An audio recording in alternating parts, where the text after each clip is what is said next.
lincolnzoneexpertcompany.com. Have you been looking for home technology upgrades but don't know where to turn? Online information can be contradicting and confusing. Lincoln's own experts at Diode Technologies can turn your living room into the place to watch your favorite sports. Whatever your vision is, Diode Tech is ready to make it a reality. From home theaters to outdoor entertainment spaces, they bring you along through the entire process to make sure you get exactly what you want. If you're ready to upgrade your entertainment space, visit Diode Tech online at diodetech.net or give them a call at 402-793-5124. When it comes to concrete, Stevens & Smith Construction doesn't stall. They go for the takedown. As Nebraska's full-service concrete contractor, they stay in bounds, hold inside position, and never forfeit quality. Whether it's foundations, flatwork, or concrete coatings, they elevate performance and pin down results that win every time. Stevens & Smith Construction is a proud sponsor of Takedown Tuesdays on 93.7 The Ticket. Because when it's time to wrestle with concrete, Stevens & Smith Construction slams expectations. Hello, I'm Steve Sipple, co-host of Early Break, weekday mornings from 6 a.m. to 9 a.m. And my favorite thing to do, see, or go to in downtown Lincoln is probably O'Rourke's. It's not like I go there that often, but when I do, it takes me back to my college years. It's always been a very chill bar. Seems like they play good music, just a good vibe in there. And I look forward to my next trip into that bar. This message is brought to you by the Downtown Lincoln Association and 93.7 The Ticket. If you're seeking a career with a growing company, Gaina Trucking and Excavating is hiring and looking for additions to their team. Gaina Trucking has a strong team culture, competitive pay, 401ks, and benefits like health, dental, and vision. Drivers are guaranteed 40 hours per week, even in the winter months, and are home every night. Start your career today at Gaina Trucking and Excavating. Apply today at gainatrucking.com. Spring sports are here and it's time to upgrade your equipment. But don't go rushing to your big box store. Play It Again Sports is your place to go for all spring sports equipment for baseball, softball, golf, and disc golf. Play It Again Sports has quality, slightly to gently used equipment, and 50% of their inventory is actually new equipment. And don't forget, buying from them is a great way to get new products with great discounts by also bringing in your used items for store credit or cash on the spot. Play It Again Sports at 48th and Vine. Rico here with HIS Auto Care at 70th and Van Dorn, letting you know HIS is a great place to bring your vehicle for service. With superior service bumper to bumper, we'll treat your vehicle like it's your mother's. Doesn't get any better than that. So call 402-488-8934 and HIS Auto will make you glad you did. 5% off, mention this ad, and for sure your mother will be proud you called. 402-488-8934, HIS Auto Care, 70th and Van Dorn. God bless you. MHC isn't a new company, just a new name. Moe's Moving is now Moe's Home and Commercial. Whether moving across town or across the state, MHC Moving has you covered, specializing in home, apartment, assisted, and independent living moves. MHC can handle your commercial moves as well. MHC Moving has zero hidden fees. You'll never pay for same-day booking or be charged for stairs, heavy items, or elevator fees. Rates are the same Monday through Saturday, and you will never pay a truck or fuel surcharge. And they offer payment plans through PayPal. Call MHC Moving today at 402-853-7167 or go to mhcmoving.com. Gentlemen, are you ready for something beyond the ordinary haircut? At Scissors & Scotch Lincoln, they blend your old-school barber feel with your favorite watering hole. Sink into a comfy chair, unwind with a complimentary drink, and let their master barbers handle the rest. It's not just grooming, it's an experience. Whether you're prepping for a big meeting, needing to get cleaned up before family comes to town, or just need a little time to yourself, Scissors & Scotch Lincoln delivers sharp style every time. Book now at Scissors & Scotch in Lincoln, just south of 30th and Yankee Hill Road. Select Plumbing and Utility has been serving Lincoln and the surrounding area for 14 years, and they're not slowing down. Select Plumbing and Utility handles all your plumbing needs from faucets and water heaters to full renovations, and they can even help with your heating and cooling needs. They're also Lincoln's underground experts, repairing and replacing broken underground water and sewer lines since day one. Contact Select Plumbing and Utility today at 402-560-6197, assuring excellence in every situation, opportunity, and challenge. That's 402-560-6197. Welcome into a presentation of high school girls state basketball on 93.7 The Ticket. Girls state basketball on The Ticket is presented by Union Bank and Trust, Nebraska Hematology Oncology, Concordia University, Nest 529 Direct Plan, Peru State College, General Excavating, the Nebraska High School Sports Hall of Fame, Doane University, Play It Again Sports, Sunbelt Rentals, the Nebraska Army National Guard, Big Ten Sports Bar, the NDOT Highway Safety Office, and Jimmy John's. Now calling all the action, here is Nick Sainer. That is right. Welcome back in Pinnacle Bank Arena as we are ready for game 2 of the day here on 93.7 The Ticket, theticketfm.com. Coming to you from the courtside area. Nick Sainert alongside Austin Orman. Jake Pockhoven back in our 93.7 The Ticket studios, pushing all the buttons. Appreciate them. Back in our studios, 1040 O Street in downtown Lincoln. As you can hear, we're ready to get going here in just a moment for Amherst and Sutton here in Class C2 action. We saw earlier Bloomfield easily handle Arapahoe as Amherst and Sutton will face, whoever wins this game will face Bloomfield tomorrow on semi-final Friday. And Austin Orman, my friend, it's good to be with you on a Friday morning at PBA. Man, is it ever. It's a different energy in this building, right? Been here for probably 20 times it feels like this year. Same amount of red in the stands as when I'm normally here. Thanks to the NSAA for letting me get a little bit closer than Nebraska basketball usually does to the action. But, Nick, there's just something so special about tournament times. I walked in, I was sitting over by the Amherst team as they were getting ready to come out for warm-ups, and 3 or 4 different players said, yeah, this is just so special. This is so cool. What are we doing here? Just that reminder of, yeah, it's awesome to be here for the state tournament, put it all on the line. The whole season boils down to 32 minutes of basketball here today for these two teams. You're absolutely right about that, as Amherst hasn't been here since 2012. They are chasing an elusive state championship trophy.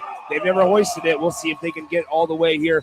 But first, they got to get past the Phillies of Sutton. They come in with a 20-7 record led by head coach Josh Rapp, and they won the state championship in C1 back all the way in 1991. So 2 programs, Austin, looking for something they haven't had in a while, and that's the state championship. That's another really fun part of this is when these communities get to rally around these teams that have had incredible seasons, right? We have a good one on tap with the 4 and the 5. Looking over the numbers, you have an Amherst team that really does it with their offense, a high-powered unit there. Sutton, a little longer, more athletic on the defensive side of the ball. Styles make fights. Should be a great one here in the quarterfinals. We are just about ready to get going. The 2 teams are shaking hands at half court. Amherst is led by J.D. Carson.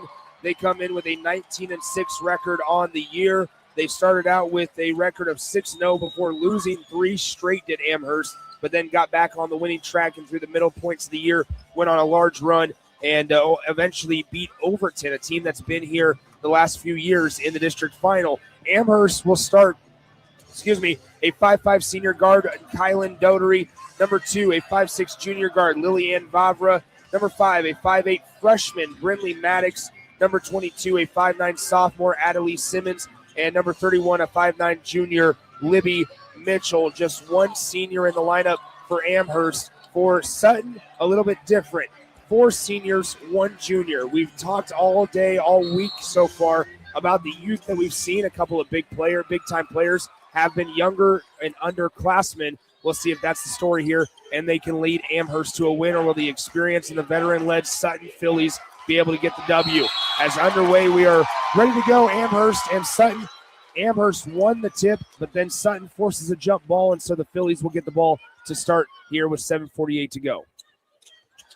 So the Phillies of Sutton having to face an extended defensive pressure of the Amherst Broncos. They do so, and they beat it pretty easily. A cross-court pass intended there for number 14, Jadalyn Kinney, goes through her hands into the Amherst bench. Another quick turnover. Handled the press pretty well. Good job moving with the pass, not the dribble. Just a little high on the skip pass that could have led to 2.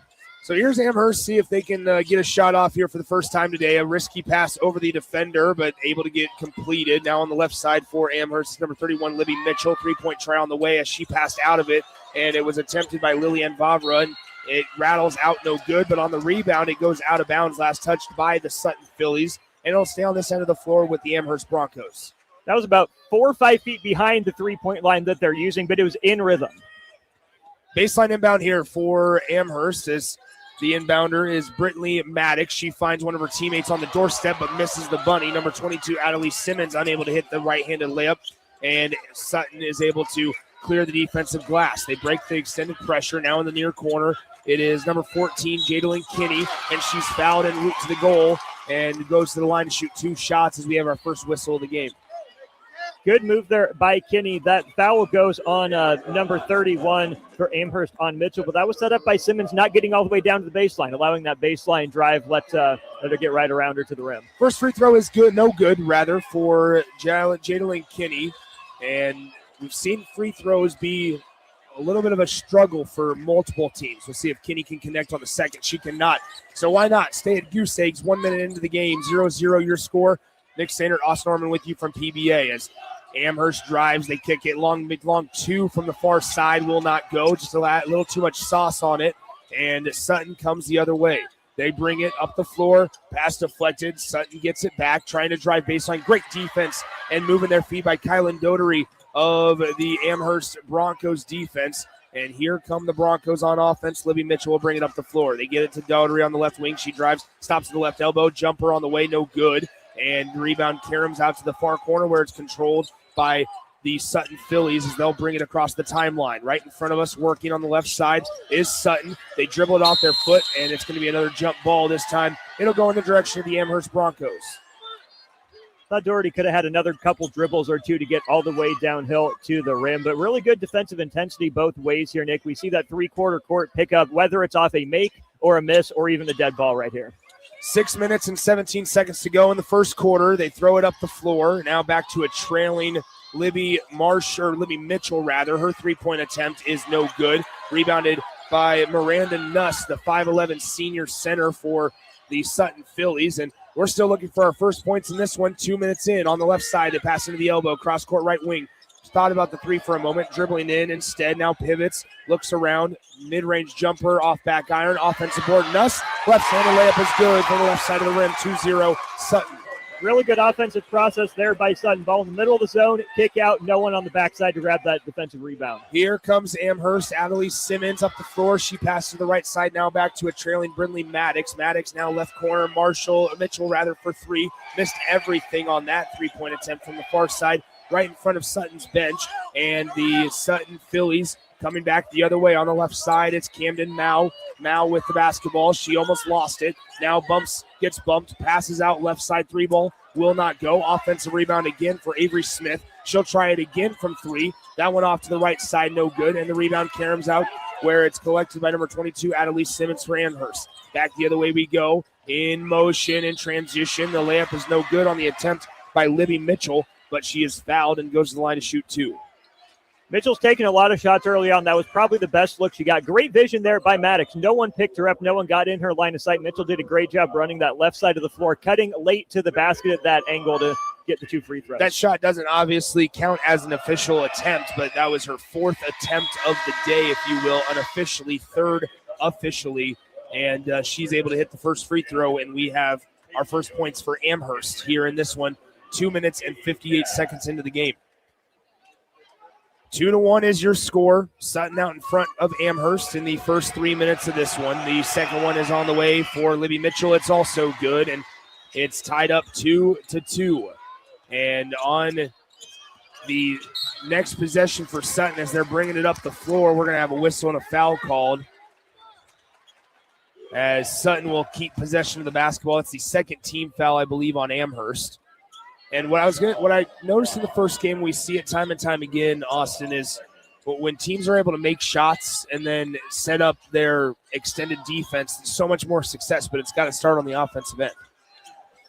Here on the right side, top of the key now, left wing. Working with it near the logo, bounces inside, great inside-out game. They kick it out for a 3-point attempt. It's good for number 12, Isabella Trejo, and it's 5-2 Sutton. Quickly in transition. How about this? Amherst after makes. We're seeing a lot of what we see sometimes in Nebraska. Push the pace after makes. You catch the defense on your heels. It's 5-4. They get it out quick. Answer the 3 ball right away with great ball movement to break the press. Here is another 3-point try. That one rims out. No good. Rebounded by Libby Mitchell. Man, how many times am I going to call her Libby Marshall tonight? As on the left side, It is Amherst. They try to get it back inside to a teammate, number 22, Adelie Simmons, but it's off the leg of a Sutton defender, and it'll stay on this end of the floor. I like what Maddox was trying to do there, trying to get it to Simmons, the leading scorer for that Amherst team. Nick, she missed her first shot through some traffic. They went to her on the very first possession of the game, resulted in the tie-up. I think Simmons has got to be a little bit more aggressive, look for her own shot early on here. 5-4, your score on the top of the key. Here is Libby Mitchell. Mitchell in the lane. The floater is good. Amherst has a 1-point lead, 6-5. So as Sutton will bring it up the floor, they work to break the press. Freshly checked into the game is number 20, Cameron Steinhauer, but here attempting the layup is another Sutton player, number 13, Callie White. The freshman will go to the line to shoot 2 shots after she was fouled on the layup attempt. Sutton's done a good job of handling Amherst pressure. It's a 2-2-1. They've done a great job, Nick, of breaking it with the pass to get across half court, but they've been really aggressive, especially on this left side of the court, of once they get it into the front court, of being able then to get around that final defender, get to the rim. Now the second time they've drawn a foul like that. First free throw for Callie White's no good, and so she'll have one more to try to tie this game up. One thing to note is the conditioning of both these teams. It's obvious Amherst is going to want to get out and run as White is able to connect on the second free throw. We're tied. Amherst is going to try to run. How does Sutton handle the pace? They've done a lot of substituting in the early going. Here's the layup on the lane, just a tad too strong, and it's rebounded by Steinhauer of the Sutton Phillies. Outlet pass up the floor, goes to Grease, as it is now a turnover once again on an errant pass from Sutton. And number 22, Adelie Simmons going the other way. Down low on the block. Shot is blocked on the attempt by Brent Fisher. Sutton collects the miss off of the rejection. And here comes the Sutton Phillies going the other way. Kyla Grease with the basketball. She finds Steinhauer into the near corner. It is White. White in the lane. Tries to draw a foul. They're saying it was a clean block. And Amherst is back out and running the other way. 3:01 to play. Ball is lost for a moment, but Amherst gets it back. Brindley Maddox with the basketball, kicks it out to Vavra. Vavra fires the 3 on the way. It hits the backboard and the back of the rim at the same time, kind of wedges themselves in between there, and the rebound bounces into the hands of the Phillies defender. Another really deep run from Vavra, 3 or 4 feet behind the line again. On the block, working on the defender is number 30, Casey Yost, unable to get the easy bunny to go, and it's going to be Amherst on the defensive glass. Here comes the Broncos. 2:25 to play in the first quarter. Cross-court pass, wide open 3-point attempt on the way. It's good for Bryn Fisher. She was kind of parking herself in that corner as now ball is bobbled a couple of times. It goes off of the face of number 12 for Sutton, Isabella Trejo. And after that, it's going to be Amherst basketball after another turnover. Amherst set up, Nick, in a horns alignment. That's been kind of their base offense. Now they enter to the right elbow, set a flare screen then for Maddox. The low player, though, helped on the dive from Simmons, made that skip pass open as Fisher could knock down the 3 from that opposite corner. That is the 6th turnover of the day on Sutton, and now an offensive foul on an illegal screen as number 30, Avery Cast of Amherst, was trying to set a pick on that left wing. And it's an offensive foul. Head coach J.D. Carson for Amherst doesn't like the call. He's talking to the official on the near side. Here we go with Sutton trailing by 3. They have the basketball across the timeline. On the left side, now working to the near corner, here is Trejo. Trejo crosses it, top of the key, near the logo. Here with it is Camden Mao. Mao gives it to Kinney. Kinney inside, mid-range jumper, rattles home for, I believe that was number 20, Cameron Steinhauer. So a nice job there as Vavra tracks down the risky pass down the floor. 1.5 minutes to play first quarter. Layup in the lane is no good, but a whistle and a foul is called on the Sutton Phillies. That's a really good take there, Nick, by Simmons. The defense was caught flat-footed. She caught that ball in motion and got all the way to the rim. 1 minute, 33 seconds to play in the first quarter. 9-8 is your score in favor of Amherst. At the line to shoot 2, Adelie Simmons. First one is on the way. It hits back iron. It will not be good. And it's still 9-8.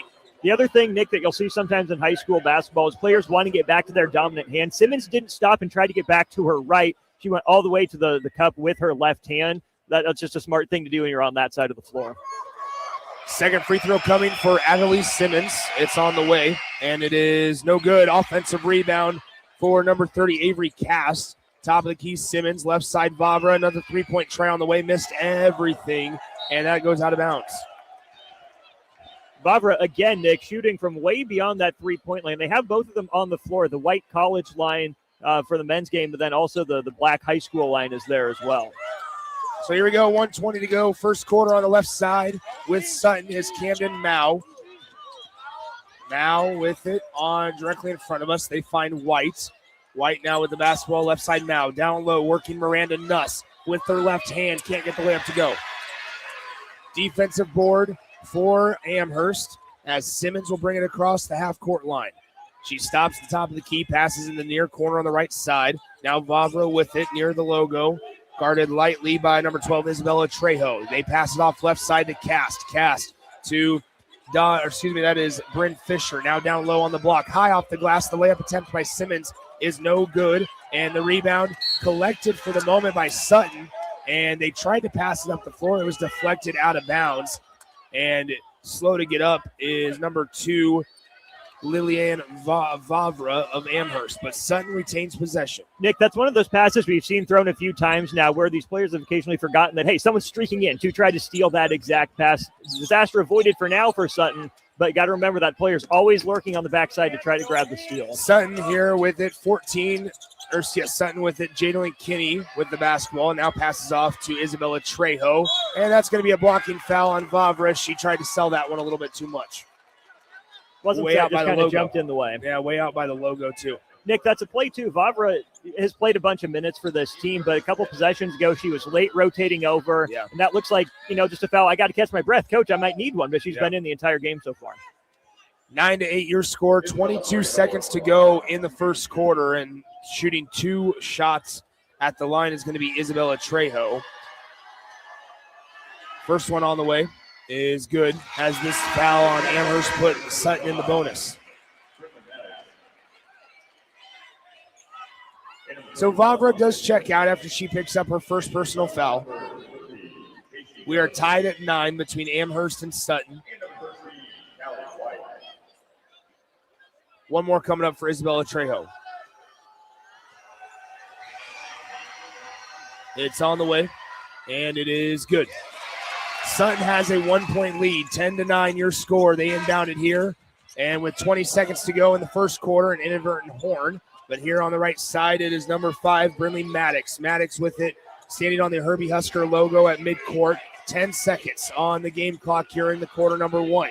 Cast to Mitchell. Mitchell in the lane. She is fouled en route to the basket. She'll shoot 2 shots coming up with 5 seconds showing on the clock. Really good pressure there up top by Mao, trying to attempt to not let Amherst get into its action, but really good job handling it by the freshman. Maddox not panicking, results in 2 free throws now for Mitchell, who I like this process too, Nick. Offense, defense subs at the end of the quarter for Amherst. So we are tied after Libby Mitchell makes her first. Now you get a little quicker, more athletic in the backcourt. Still 6 seconds on the clock after this free throw. Steal a chance to potentially extend the lead if Mitchell makes this one. Second one on the way. Mitchell does not make it. As defensive rebound, here they come. And that's going to be a double dribble as Sutton turns it over. It looks like number 4, Avery Smith, wanted to pass it, but didn't get control of the basketball in time. And so now Amherst, tied at 10 with Sutton, has a chance here to get a last-second shot with 2 seconds. They get it in.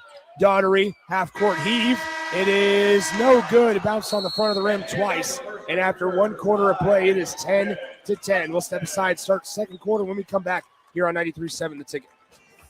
With UBT, you've got total control over your money. Like Doug, who runs his game day tailgate like a well-oiled machine. I got burgers, brats, chicken, dogs, plus all the fixins. And with the UBT Go app, I can track my food spending from anywhere. Pro move. They don't call me Grill Sergeant for nothing. No matter your goals, UBT helps you feel good about reaching them. Union Bank and Trust. Member FDIC. General Excavating has been a leading underground utilities contractor for nearly 40 years, and they're growing.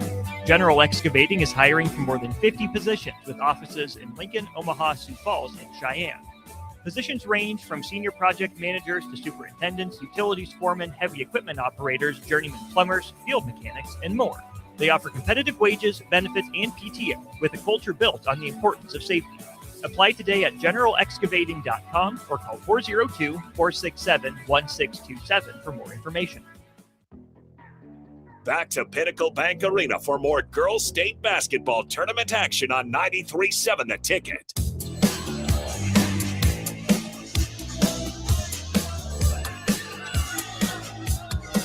Welcome back in. Nick Sander with you from Pinnacle Bank Arena. Austin Norman alongside as well for game 2 of the day. As at the end of the first quarter, it is tied at 10 apiece between Amherst and Sutton. No team really getting into much of a rhythm. A lot of the points have come, both teams, 3 of their 10 points have come at the free throw line. Into the near side with it for Sutton is Camden Mao. Now a 3-point try on the way from the right side will not go. And the glass is cleared by the Amherst Broncos. As Libby Mitchell brings it up the floor. For someone of her size, she runs the floor really, really well as she hits that layup. Handles it pretty well, little point forward type of roll. Nifty little spin into a step through there from Mitchell. 12-10 your score, 7:22 to play in the second quarter. Here, top of the key near the logo, working with it for Sutton is number 23, Kyla Grease. Grease passes it left side. Number 14, Jadalyn Kinney, as the pass deflected out of bounds, last touched by the Amherst Broncos. Nick, on that one, I think Grease has to see she has a numbers advantage. 3 defensive players on this side of the floor. After the long skip, attack that because you have 3 on 2 offensively. 12-10 your score, 7:13 to play. Great cut in the middle of the lane. Layup is good for Miranda Nuss, and Sutton ties the game. Nice job by Miranda Noose there. 12-12 your score, all tied up. At the top of the key, Libby Mitchell with the basketball, guarded by Avery Smith. Now left side, 3-point try on the way for Kylan Daughtery. No good. And coming the other way are the Sutton Phillies. On the right side with it to Kinney. Kinney, 3-point try on the way now from number 4, Avery Smith, just off to the right side. A whistle and a foul called on number 23, Kyla Grease of the Sutton Phillies. That's a quick one, Nick. It's an open one, which you take if you're Sutton. That's a quick one. 2 passes into the offense against a press break, plus you weren't a foul if you're Amherst. You'll live with that shot. You'll give that one up, especially if you're able to draw fouls or clear defensive glass like Amherst has done so far. 12-12 your score, 6 minutes and 38 seconds to go until halftime between Amherst and Sutton. Teams just struggling to find the bottom of the bucket as Amherst shooting 25% from the field, Sutton at 31% from the field. Here left side, Daughtery with the basketball on the elbow, spin move, great defense, kicks it out. Adelise Simmons with the basketball. She shoots a 3, it will not go, and it's rebounded by the Sutton Phillies as they bounce it across the timeline. Here come the Phillies, and a bump and a foul called on Daughtery, the senior guard, as that'll be number 1 on her. With 6 minutes and 12 seconds to go until halftime, it is 12-12 between Sutton and Amherst. Holding the basketball, dribbling it in front of us now to Smith. Sutton with it in the far corner. Kinney, top of the key to Smith. Smith with it inside. Noose, that's a traveling violation as they had her inside. Great idea. Absolutely the right idea. She did a good job of getting in front of her defender, cutting across the face to get that position. 1 hop and up, you're good. Took the second hop. Otherwise, that was a really good offensive possession, Nick. Ball touched all 4 corners. Yeah, good call by the official as well from the near side right in front of us as he called that traveling violation before Noose could hit the layup. On the right side, Simmons on the block. 3-point try on the way from the top of the key is good for Brinley Maddox. Beautiful basketball. Draw the double team. Simmons not afraid to kick it out to the freshman Maddox who can the 3. Avery Smith with the basketball. Has it. Tiptoeing that timeline now with it on the left side. On the wing is Kinney. Kinney passes right side. 23, Kyla Grease with the basketball. Top of it, key now. Camden Mao. Floater somehow circles the cylinder. Nice shot there by Camden Mao. Got to the paint. Attack the middle of the zone. 2 feet in the paint. There it is with Camden Mao. Now for Amherst, their pass deflected. Bodies will race after it. Amherst recovers. Simmons kicks it out. Maddox thought about the 3, decided to pass it up to Vavra. Vavra dribbles in. The floater from mid-range level is no good. And coming back the other way, Sutton, as Vavra is slow to get up. On the other side, she took a tumble. Here on the right side, it is Mao. She travels. Getting sped up just a little too much. I think Sutton knew they had numbers, Austin, and they just got sped up. Just 1 step too many at just the wrong time. 4 minutes and 48 seconds to play until halftime. It's 15-14. Amherst on front of Sutton. Going with that horns look again with Mitchell and Simmons at the elbows. So with it on the top of the key, it's Libby Mitchell. She passes into the far corner right in front of Sutton's bench, top of the key. Maddox tries another three on the way, hits back iron, bounces up high, and Noose is able to collect the defensive rebound. And as she throws it off an Amherst player, it is going to be Sutton basketball. There's the ball screen into the flare again for Amherst, Nick.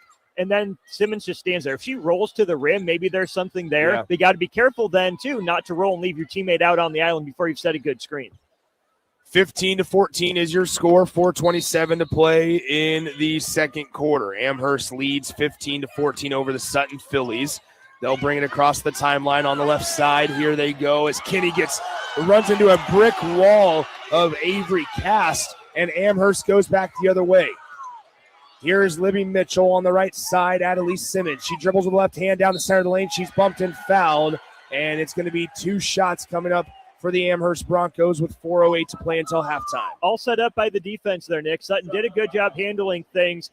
Cass did a good job of holding her position, right, knowing that Sutton wants to get downhill. She was there on time, walled up really well, leads to a turnover, and now shooting 2 free throws on the other end. First free throw for Adelise Simmons is good. 16-14, Amherst leads by 2. First point of the day for her, Nick. She hasn't come out of the game yet. 16-14, Amherst up by a pair. 4:08 to play until halftime. One more free throw coming up for Adelise Simmons. Simmons, a 5'9" sophomore. One of the leading scorers, is the leading scorer for Amherst. Second one is good. 3-point ball game in favor of the Amherst Broncos after 2 free throws by Adelise Simmons. Here is Sutton on the left side. Kinney with the basketball now down the right side. In the corner, baseline, kicks it out top of the key. Left side, Camden now to Ty with the 3. Just a tad too much juice on it. Offensive rebound ripped. They get it up top. Here is Grease. Kyla Grease, the floater, off back iron, no good. Rebound tipped, back out top of the key. Third opportunity at a bucket for the Sutton Phillies. Left side, 3-pointer on the way. No good. And finally, Avery Cast comes down with a defensive rebound. And we're going to have a little bit extracurricular here as Avery Cast gave a little bit of a shoulder to the smaller Sutton player, Avery Smith. And she's a little slow to get up, but seems to be okay. The referees are having a conversation about whether or not that was flagrant worthy, Austin. It was certainly a foul on Sutton, I think, to begin that play. Cass, I think, was mostly trying to pivot out of it. I didn't see anything crazy intentional. It looked bad with the way that Smith kind of flew backwards. You mentioned the size discrepancy there. Maybe not a necessary pivot, not so far after the whistle that it looked malicious to my eye. It looked like a bigger player and a smaller player battling for a rebound. Foul gets called on the smaller player initially, and then there's that little bit of extracurricular that ends up with a little bit of brouhaha that we saw, but both teams are at their bench, and I think we'll be fine. Yeah, I think we'll be all right. I don't think we have to worry about anything happening here. Amherst calls a 30-second timeout. I think what is going to be the call is just the Sutton common foul. Nothing against Avery Cast. She had to rip the basketball away from Sutton in that moment. And once again, just size discrepancy. And that was, like you said, the third opportunity at a defensive rebound. So Sutton very aggressive, crashing the offensive glass. Had 2 of them in that possession, now 4 on the game. Cass does a good job of securing it finally, and there'll be Amherst basketball out of that timeout. They also took Avery Smith was the one who took the tumble there for Sutton. They took her out of the game. She was visibly frustrated after getting knocked down. Avery Cast pointed to her at the bench, apologized. We're all good here at the NSA State Basketball Tournament. On the left side, Avery Cast with it on the wing. 17-14, Amherst up by 3. Trying to hand it off to Simmons, able to do so. Couple feet behind the 3-point line. Crossing over, working on the defender. Her pocket is almost picked. It bounces out of bounds, last touched by Sutton, the Phillies, and it'll be Amherst Broncos basketball. It's a challenge for Steinauer, Nick. 2 similar-sized players there guarding Simmons. She's done a good job of being pretty aggressive on the perimeter.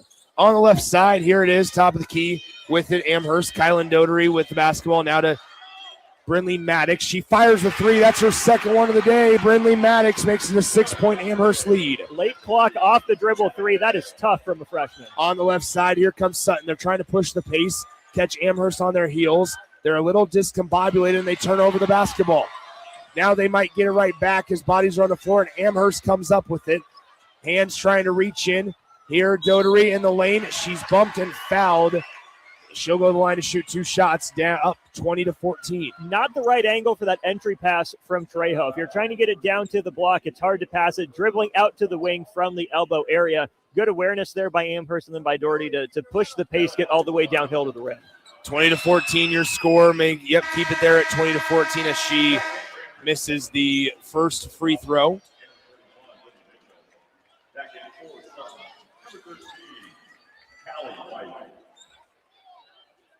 Two minutes and 42 seconds to go in the second quarter. Second free throw is no good as well. Empty trip, but an offensive rebound. Libby Mitchell. Mitchell in the lane, drives baseline, throws it to the other side of the lane, and it's deflected out of bounds off of Sutton.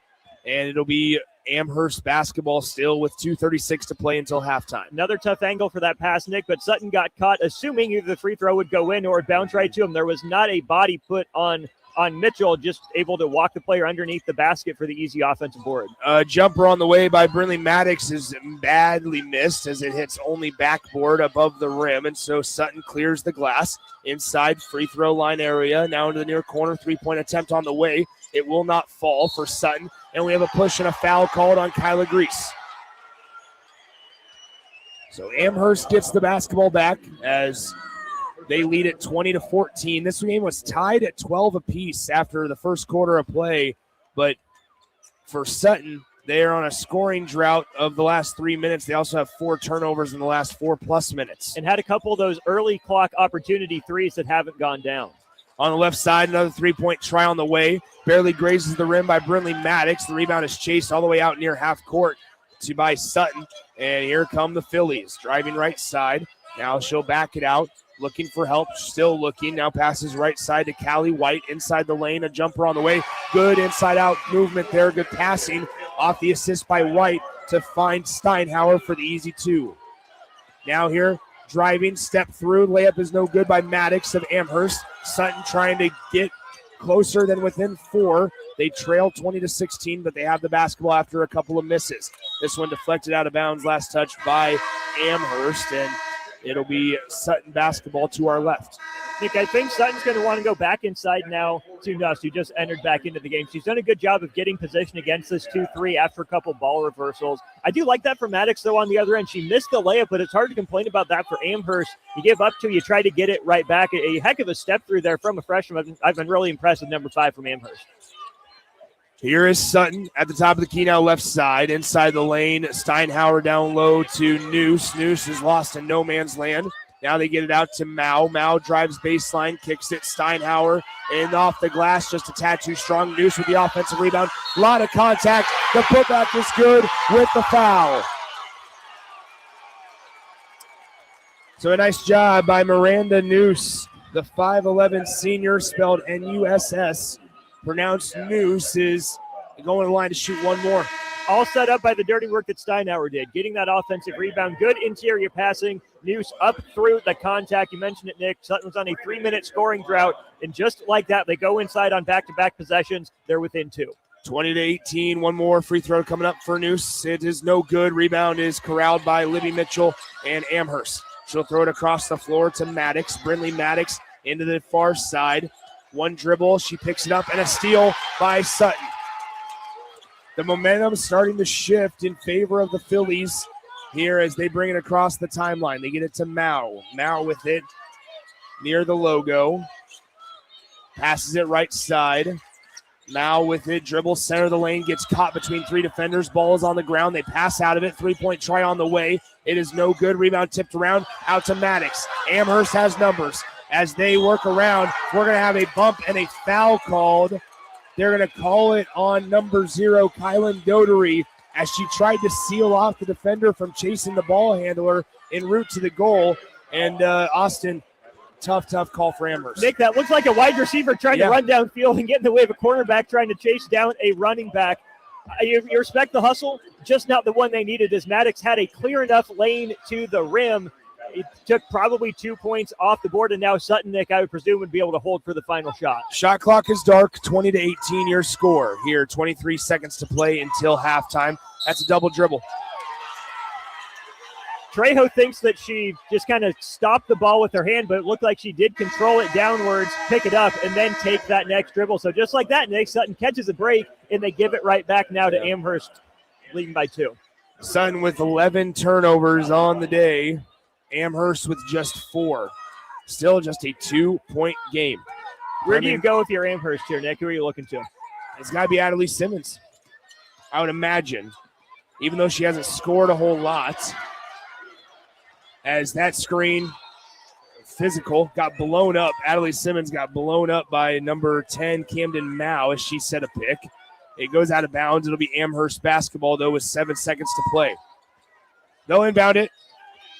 Top of the key, now right side, Vavra to Maddox. 3 on the game clock. I don't know if they know. 1 second on the game clock. Vavra shoots, rather Dotery shoots. It's nowhere close. And at the half, your score, Amherst 20, Sutton 18 here from Pinnacle Bank Arena on 93.7 The Ticket. Winning is about more than wanting it. It's about working for it.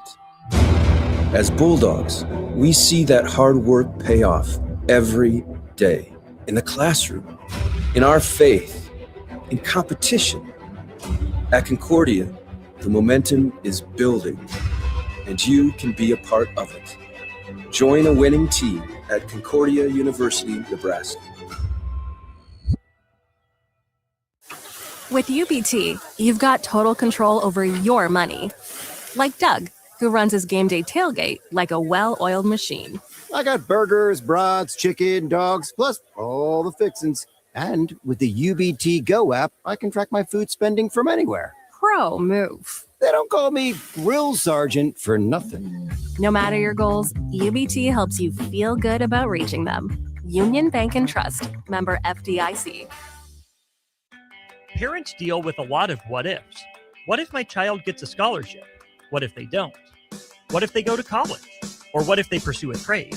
Nest 529 makes it easy to save for higher education costs, so you're always prepared for life's what ifs.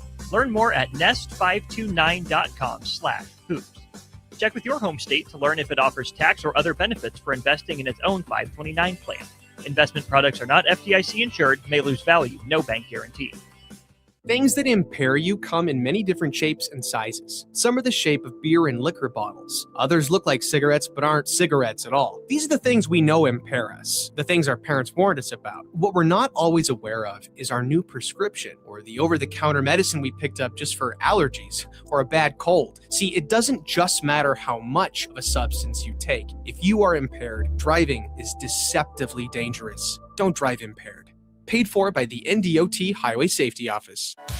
General Excavating has been a leading underground utilities contractor for nearly 40 years, and they're growing. General Excavating is hiring for more than 50 positions with offices in Lincoln, Omaha, Sioux Falls, and Cheyenne. Positions range from senior project managers to superintendents, utilities foremen, heavy equipment operators, journeyman plumbers, field mechanics, and more. They offer competitive wages, benefits, and PTO with a culture built on the importance of safety. Apply today at generalexcavating.com or call 402-467-1627 for more information. Big Ten Sports Bar and Grill welcomes out-of-towners to Lincoln for state high school basketball and congratulates your schools on making it to the tournament. Your local bar is comfortable and you know the regulars. Find that experience at Big Ten Sports Bar and Grill, where it's a small-town feel with lots of space. Big groups are more than welcome, so come on by before or after your team plays to experience great food, great drinks, and great times, all at Big Ten Sports Bar and Grill, downtown at 10th and P. Attention Nebraska sports fans. Are you ready to take your skills to the next level? The Army National Guard is looking for leaders who are dedicated, driven, and ready to make a difference. Join up and gain invaluable experience while serving your country with a flexible schedule, competitive benefits, and a chance to build a strong future. Learn more at nationalguard.com/Nebraska. Live here, serve here. The Nebraska Army National Guard. Guard the good life. If you're a homeowner or a business owner, you have a lot of projects, and no one has an unlimited budget or time. Sunbelt Rentals makes all jobs less stressful with no need to purchase large equipment or hire a crew. You can do it yourself with rentals and everything from aerators and power rakes for spring yard work to stump grinders, concrete mixers, tile saws, and more. Check out their inventory in Lincoln, north of Cornhusker Highway on 56th Street, or online at sunbeltrentals.com. State high school basketball coverage from Pinnacle Bank Arena is proudly sponsored by Peru State College, Nebraska's first college, helping students excel on and off the court for more than 150 years. At Peru State College, you'll find affordable tuition, a close-knit community, and flexible programs designed to fit your goals. Whether you plan to compete in college athletics or get involved across campus, Peru State helps you reach your full potential in the classroom and beyond. Pursue your potential at Peru State College. Learn more about programs, scholarships, and book your campus visit at peru.edu. When you or a loved one hears the words, "You have cancer," you want to make sure you're surrounded by a team you can trust, who will be a true partner in your cancer journey. At NHO, you'll be treated like family, and you'll feel that compassion every time you walk through our doors. After all, this is the fight of your life, and you'll need the best people to be on your side. We're Nebraska Hematology Oncology. On your side, by your side. A business's phone is the lifeline to its customers and potential clients. That's why it's so important that you can take calls seamlessly from anywhere, whether you're on the road or in the office. Hamilton Business Technologies can help ensure your phone rings wherever you are. We can equip your headquarters and any of its locations with the right tools for smooth, professional call handling. As the official business IT partner of the Huskers, we know how to keep Nebraska businesses connected. Learn more at hamiltonisbusiness.com. At Jimmy John's, we don't make sandwiches. We make the sandwich of sandwiches. We use fresh veggies because we don't hate salads. We just feel bad for them. We make our sandwiches exactly how you want because you're the one who's eating it. And we bake bread all day, every day because stale bread isn't bread. It's croutons. Sandwich history is written by the victors. Good thing we have legible handwriting. Jimmy John's, the sandwich of sandwiches. Order pickup or delivery on the app. Back to Pinnacle Bank Arena for more girls' state basketball tournament action on 93.7 The Ticket. It is halftime here at Pinnacle Bank Arena. Nick Sainer, Austin Norman alongside as game 2 of the day is a tight one, 20-18 at the break. Amherst out in front of Sutton as we are ready to go here in a couple of minutes with the start of the third quarter. Brief thoughts from Austin and myself, though, at the break. Austin, I mean, you look at it, Sutton is fortunate, I think is the right word, to still be in this game the way they are. 12 turnovers, yet only down by 2. That's just the thing. Those 12 turnovers have only led, Nick, to just 5 points for Amherst. Had a chance to add a couple more at the end, but then you have that illegal screen in transition, or else it could have been a 2-possession game going to the break. For Amherst, the way they're leading, Nick, it's really been with Maddox. She's hit those 2 3-pointers. One, pretty run-of-the-mill, good offense, spot up, catch and shoot type of look that, most players will knock down in their sleep these days. The second one, though, off the dribble, 5 seconds on the shot clock. Someone's got to get it up. What a shot by her in that one. And then, of course, you add the 9 points, mostly early from Mitchell, who's done a good job of attacking downhill against Sutton's man-to-man defense. She's done a good job getting to that left hand, getting 2 feet into the paint, being able to go up through contact. She's really been the bright spot at the free throw line for both teams. She's 3 out of 4 at the stripe. Yeah, Libby Mitchell, to your point, 9 points, 5 rebounds, and Brindley Maddox, second leading scorer of the team for Amherst, 6 points and a rebound. Not a whole lot of we saw in the first game where it was Bloomfield. Yes, for Bloomfield, yes. I was breaking on the name. There's been a lot of names. Madison Malati. Madison Malati was so effective and had a double-double before halftime even started. This game a little bit different, where it's a little bit more balanced. There's no real rhythm for either side right now. There really isn't. And Nick, I think Sutton found something there at the end of the first half, like they did in the middle part of the first quarter, trying to get the ball inside. And for Sutton against that 2-3, once they break the 2-2-1, which hasn't really been the thing that's given them issues with turnovers. More of the turnovers have been in the half court. Once they break that 2-2-1, get set up with your numbers advantage, right? Work the ball from side to side, and then get the ball to the middle, right? They've done a good job of finding the high post, trying to go high-low, or attacking from there. I'd like to see Sutton, too, not settle for that elbow jumper. Can you get downhill with that 3-on-2 advantage? It's how they got the bucket from Noose there at the end of the first half off the offensive rebounds. But then the flip side of that for Amherst then, Nick, is especially if you look at Doherty and Vavra, don't get lazy. Don't get tired of chasing that ball around, right? A lot is asked of guards at the top of a 2-3 zone, especially when you're falling back from a 2-2-1 press. It's a high-pressure, high-intensity type of system. You can't relax. You can't get complacent for a second down here because that has been Sutton's offense. They've made just one three-pointer. If you're Amherst, sure, get out and contest it, but the three-point line is really secondary right now. Don't allow that pass into the high post. Guards, you have to chase. You have to be, on your horse, playing two horse mascot teams here, but, be there be moving on airtime, right? As that ball's getting swung from side to side, you can make the high post look open, but especially for smaller guards, you can kind of sneak underneath and around to play that basketball and not allow it to get to the middle where you're at a huge disadvantage. Yeah, to your point, Sutton just 1 for 9 from beyond the three-point line. Amherst 3 for 12. Neither side shooting it blazingly warm from behind the line at the three-point line, though, through 2 quarters. Let's take a 2-minute break. When we come back in just 2 minutes, we will have the start of the third quarter between Amherst and Sutton. Amherst currently leads by 2, 20-18 here at Pinnacle Bank Arena.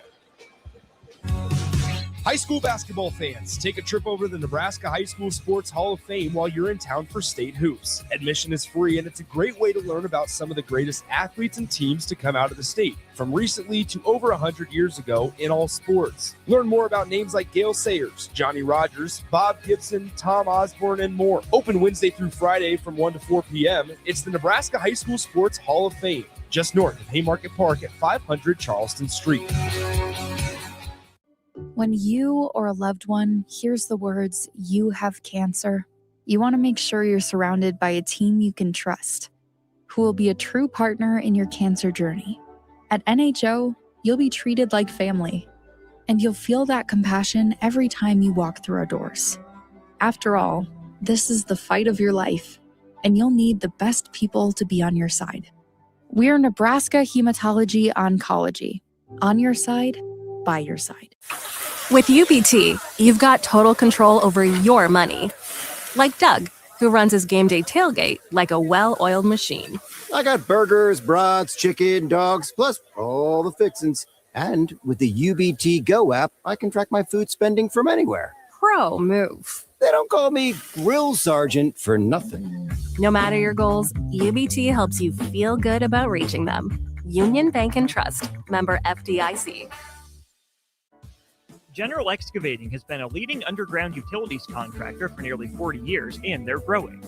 General Excavating is hiring for more than 50 positions with offices in Lincoln, Omaha, Sioux Falls, and Cheyenne. Positions range from senior project managers to superintendents, utilities foremen, heavy equipment operators, journeyman plumbers, field mechanics, and more. They offer competitive wages, benefits, and PTO with a culture built on the importance of safety.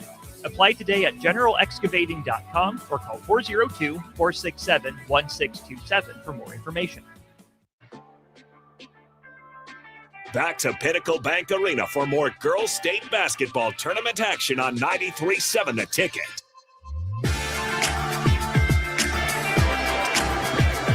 Welcome back in. Nick Sainert, Austin Norman alongside here from Pinnacle Bank Arena. Game 2 of 6 of the day, as myself and Jay Foreman will have the next game around 1:30, I believe is when it is.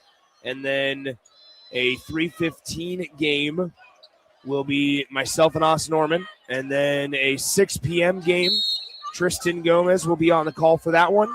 And then the nightcap, myself and Jay Foreman for Pius X and Beatrice. This is our final Class C2 game of the day, and then we'll turn our attention to Class B here as Norris will tip things off shortly after 1 o'clock. As Amherst misses their first shot, they get a loose ball back, and laying it in for an easy 2-point bucket is Kylan Dodery. So Amherst leads now 22-18 as the two sides switch buckets, and Camden Mao will bring it across the timeline on the right side. 3-point try on the way for Kyla Grease. It's good. That is number 4, Avery Smith. The first one of those early clock after the press break threes that Sutton has hit came at a good time. So there you have it as Sutton trails by just 1. Here on the left elbow, it's Adelie Simmons as that ball almost went towards my table here. As on the left side, cross-court pass right side, Libby Mitchell for 3. Cannot answer. Offensive rebound fought for and won in the midst of 3 Sutton jerseys. And a little bit of extracurricular here is some ripping and pulling as they're fighting for the loose ball. And it's going to be Amherst basketball. Amherst, these first 2 possessions, Nick, has really tried to play through Simmons. Hasn't been able to get a look yet. She led to the first basket of the half with a little poke out there after Sutton had secured the defensive rebound. Curious to see if they go back to her here on this possession. She has yet to score a field goal. 22-21, your score on the left side. It's Adelie Simmons. Simmons just beyond the elbow, now bouncing to inside. Libby Mitchell tries to draw contact, didn't even think about making the shot first, and she misses the layup.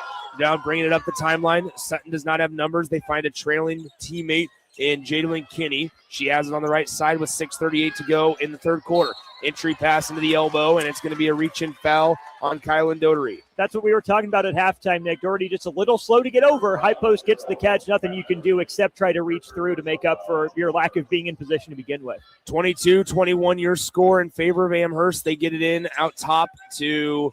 This is Camden Mao now with the basketball for Sutton. Now on the right side, cross-court left side to Grease. Grease threw it off a defender on accident, and it's going to go the other way to Amherst. In transition, the layup high off the glass does not go. Offensive rebound, Simmons. She runs into 2 defenders, puts it up through traffic, and is fouled. She'll go to the line to shoot 2. Simmons runs the floor, gets in great offensive rebounding position. Tried to go with the step-through, couldn't quite get there, but draws the foul.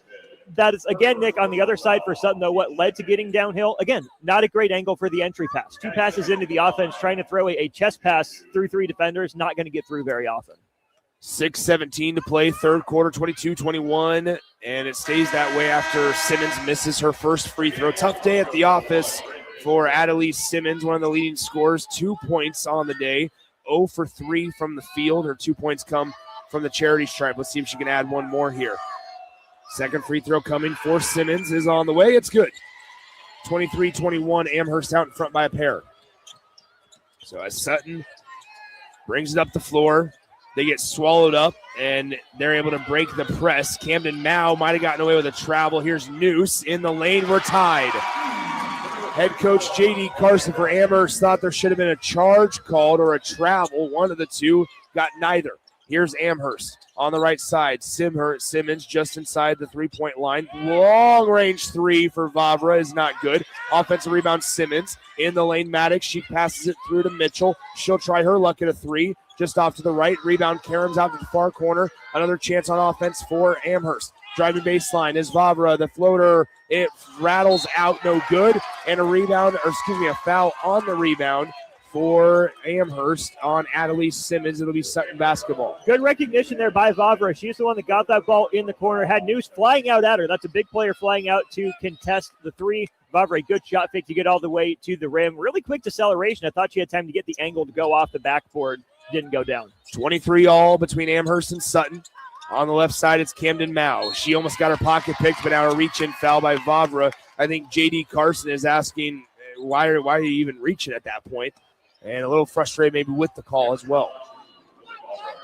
Yeah, Vavra just got caught trying to go for that steal, just didn't have good enough position to try to reach that arm through and poke at it. So here is Sutton, the Phillies on the top of the key, looking around left side. Now right side, it is Kinney. Kinney to Grease. Kyla Grease passes right side to Kinney once again. She drives baseline, contested shot in a lot of white jerseys, nowhere to go. She misses it, but then guess what? Amherst gives him a gift right back. Grease dribbling across the timeline is out of control, now down low. Noose gets the offensive rebound after the miss, and she puts it back up and in. How about this? Sutton up by 2. Their first lead since it was 5-2. Top of the key, Libby Mitchell with it, and a reach-in foul called on Avery Smith of Sutton. Same thing that Vavra did just on this side. 25-23 is your score.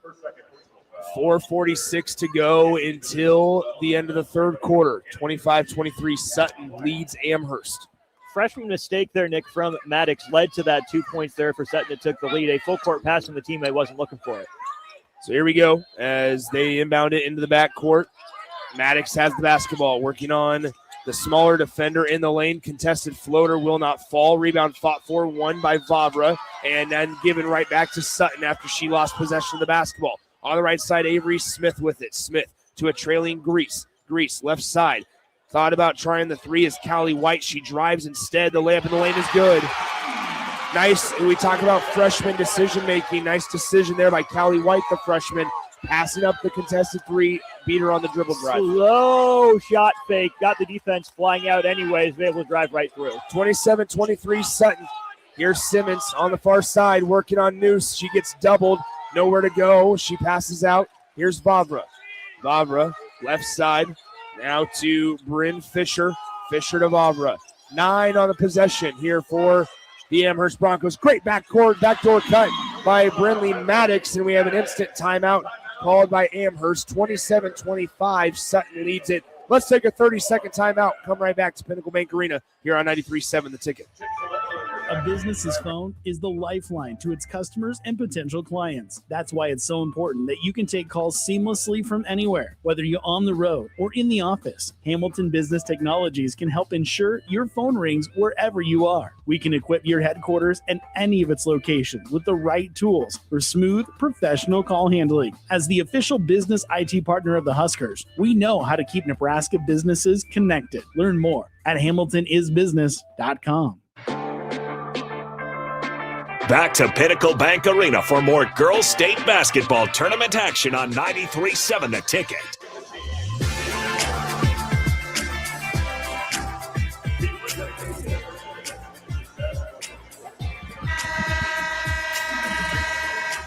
Welcome back in. Nick Sander, Austin Norman with you after an Amherst timeout. It's 27-25, 3:51 to go in the third quarter.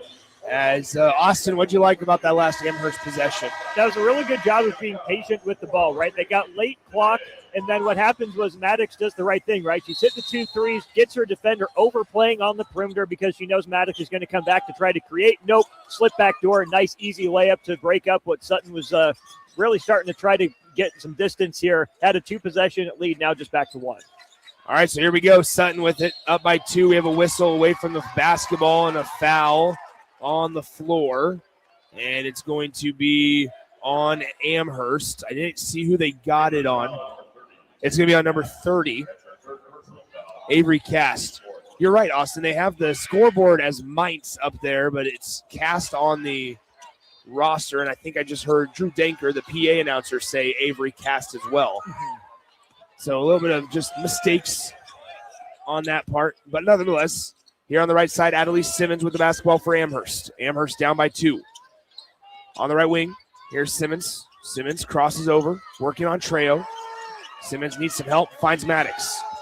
Left side, three-pointer on the way, no good. Good box out there down beneath the basket by number 30 for Sutton, Casey Yost. In transition, here's the layup, no good by Avery Smith, and it's going to go out of bounds off of the miss. Last touch by Amherst. Might have been a foul down there under the basket, but Smith wasn't really under control. If she goes up through the defender, may be able to draw the foul on that one. So it'll be a baseline inbound here coming up for the Sutton Phillies. 27-25, Sutton leads by 2. And we're going to have a timeout on the floor by charge to Sutton. So let's go ahead and step aside with them. 60 seconds, and let's come right back here on 93.7 The Ticket. Want to make the easy call? Call John Henry's. From leaky pipes to a broken AC, flickering lights to furnace fights, even drains and duct cleaning, we've got it handled. Plumbing, heating, air, and electrical, all under one trusted roof. Proudly serving homes across Lincoln, Omaha, and surrounding areas, and ready 24/7. Visit calljh.com or call John Henry's. 435-5555. John Henry's Plumbing, Heating, and Air. And electrical. Parents deal with a lot of what ifs. What if my child gets a scholarship? What if they don't? What if they go to college? Or what if they pursue a trade?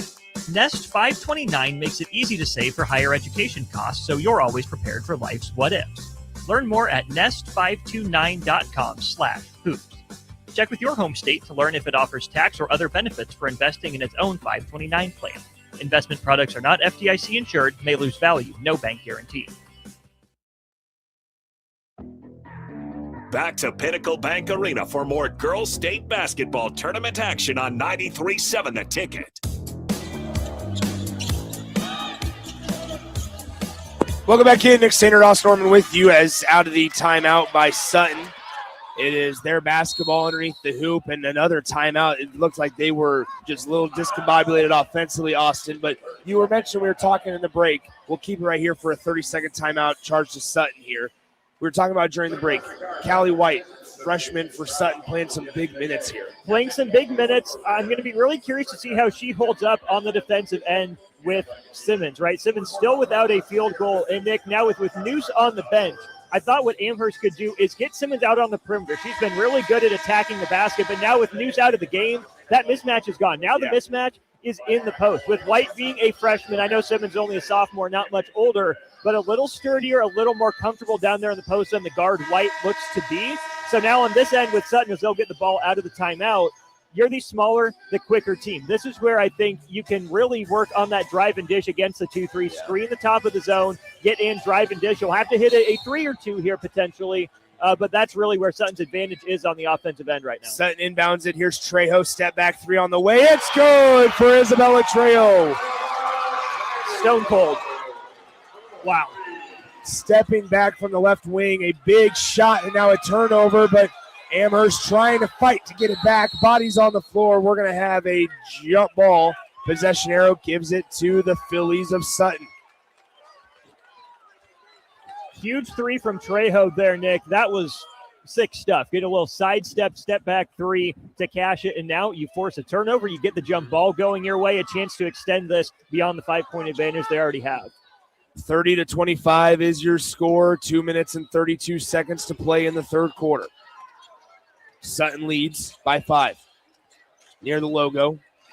Now the entry pass into the free throw line area, and we have another jump ball. Nice job by, that is number 30, Avery Cast of Amherst, who just lost the jump ball a moment ago. She realized that the ball carrier had the ball down by her waist, grabbed it, and forced another jump ball, Amherst basketball. There was no reason for Steinauer to bring that down. Keep it at your chest, hit that pivot, kick it out, keep the offense moving instead of bringing it down to the gut area like you mentioned. Here on the right side, here's Amherst, and another steal on an errant pass. Here we go, up the floor, Trejo to number 13, Callie White. She gets the layup to fall. We just talked about her a moment ago. Defense to offense. 32-25 your score. Amherst, one of their last 9, and on the pass inside to Avery Cast, a reach in and a foul on Sutton. Yeah, Steinauer, known for doing the little things, right? Done a really good job in her role so far today. Got beat to the spot by Cast, tried to go right through her to prevent that pass. 32-25 is your score. 1:58 to play in the third quarter. Sutton leads by 7 after they trailed by 2 going into half. They've outscored Amherst in this third quarter 14-5. We have a whistle before the free throw.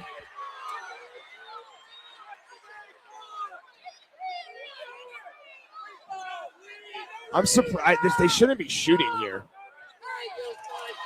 It is going to be a baseline. Yeah. Foul. It was only the 4th foul on Sutton. Sutton folks letting them hear it. As they should. Oh, man. 1 minute and 58 seconds to go in the third quarter. Okay, here, Nick, for Amherst, you have Sutton matched up now with Trejo again, where I might look to go inside with her as opposed to on the perimeter. Here's Maddox. That's a 3-point shot. No good. Good box out. That's a foul called on Sutton. It was a good box out for a moment, and then she kept on pushing. But like we said, Simmons gets the rebounding position there. They don't look to her. She's done a good job, despite maybe struggling from the field, not getting many opportunities, of finding ways to stay involved, right? She had the poke out that led to the turnover for the first 2 points of the half, a number of offensive rebounds, and now she gets a chance to go back to the free throw line. 1 free throw on the way. It's good. Her 4th trip to the line today. Yeah. Simmons, the leading scorer on this Amherst team. You wouldn't know it if you watched. She, not even the volume hasn't even been there for her. She just struggled to find any sort of rhythm today.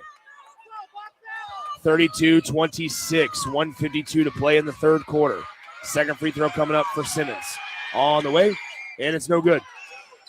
Noose gets the defensive rebound. Here comes Sutton. Sutton up the floor. That's an errant pass, controlled by Callie White. On the right side now, it's Kyla Grease.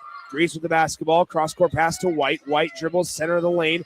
Floater on the way, off the glass, no good. And the rebound grabbed out of the air by Adelise Simmons. She runs the floor. Down the floor they go. Cross-court Vavra into the near corner. She traveling violation on number 2, Liliane Vavra. Tough day for Vavra. Has yet to make a three. She's attempted 4 of them, committed a couple fouls, and now that turnover. So here we go with Sutton as White sprints into the lane, kicks it out. Avery Smith for 3, just a tad strong on that one. And here comes Amherst, down by 6. 1:12 to go in the third quarter. Here is Dodery to Vavra. Vavra near the logo. Still scoreless, as Austin just said a moment ago. Here's Vavra on the top of the key. Dribbles in, floater on the way, off front iron, no good. Rebound fought for and controlled by Noose. Sutton coming the other way now, dribbling down the length of the floor. Stops right before the half-court line, gives to Kyla Grease. Grease, outstretched arms, Crowell controlled by Carly White in the lane. Layup attempt by Noose is no good.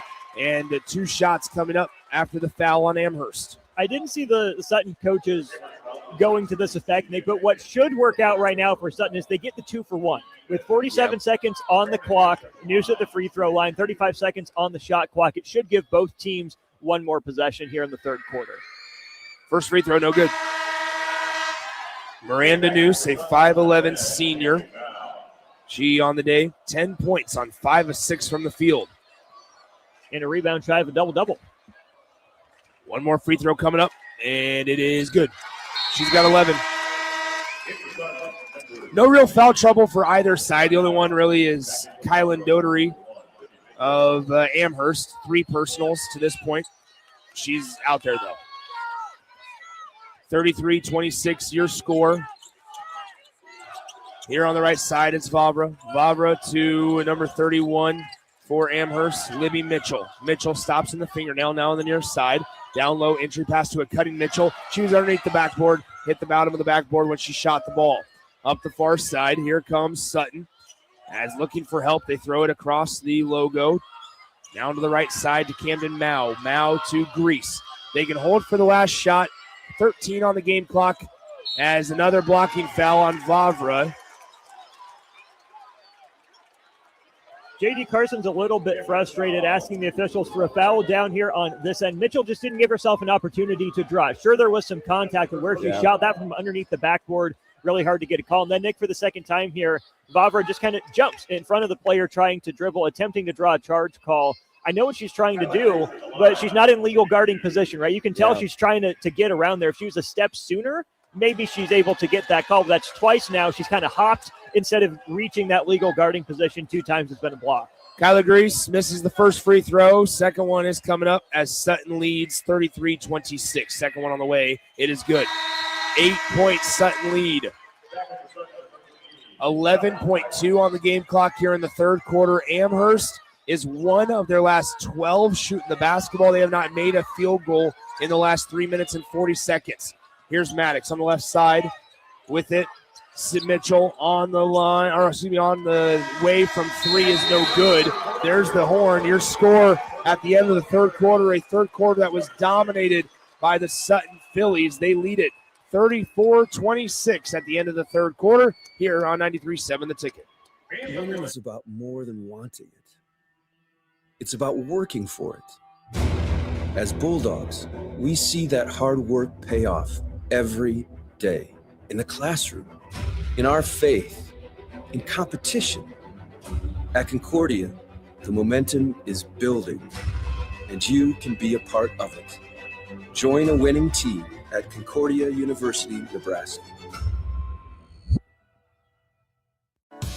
General Excavating has been a leading underground utilities contractor for nearly 40 years, and they're growing.